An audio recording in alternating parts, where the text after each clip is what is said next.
இயேசுவின் சமூக அக்கறை.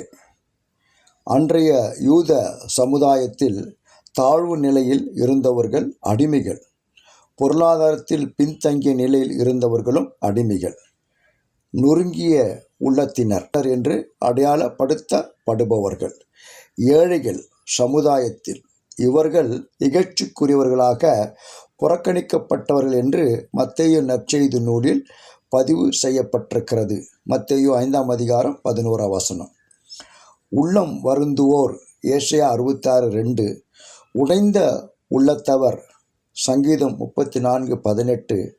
கடவுளை மட்டுமே நம்பி இருப்பவர்கள், சட்டத்தை புறக்கணித்து வாழ்ந்தால் சிறியோர் மத்தேயு 10:42 என்றும் யூத சட்டத்தில் ஏழையர் என்றும் விவிலியம் வர்ணிக்கிறது. பொருளாதார அடிப்படையில் பின்தங்கி இருக்கும் யாவரும் பாவிகள், ஏழைகள் என்று ஒதுக்கப்பட்டனர். இவர்கள் பொருட்கள் போன்று நடத்தப்பட வேண்டும். இவர்கள் திருச்சட்டம் தெரியாதவர்கள் என்று புறக்கணிக்கப்பட்டு சபிக்கப்பட்டவர்கள். யோவான் 7:49. ஏழைகள், நோயாளிகள், சமய முறைகளை கடைபிடிக்காதோர் இகழ்ச்சிக்குரியவர்களாக வெறுக்கப்பட்டார்கள், ஓரங்கட்டப்பட்டார்கள். இயேசு அவர்கள் யாவரையும் நண்பர்களாக கருதி அவர்களை அதிகம் விரும்பி தேடிச் சென்றார். பாவிகளாக கருதப்பட்டோருடன் பரிவுடன் பழகினார். மத்தேயு 11:19. இப்படிப்பட்டவர்களுக்கே விண்ணரசு உரியது என்று இயேசு வாக்களித்தார். மத்தேயு 5:3. இவர்கள் பேறு பெற்றவர்கள் என்று போதிக்க தொடங்கினார். புரட்சி முழக்கமிட்டார். பகிர்தலின் அடிப்படையில் ஏழைகளின் தோழமைக்கும் ஊக்கமளித்தார்.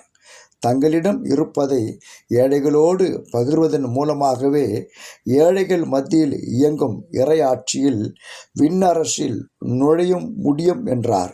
மார்க்கு 10:21. ஏழைகள், பட்டினி கிடப்போர், துன்புறுத்தப்பட்டோர், ஒடுக்கப்பட்டோர் ஆகியோரை தம் தோழமையில் ஒன்றிணைத்து அவர்களின் ஒளிமயமான விடுதலை வாழ்வுக்கு வழிகாட்டினார்.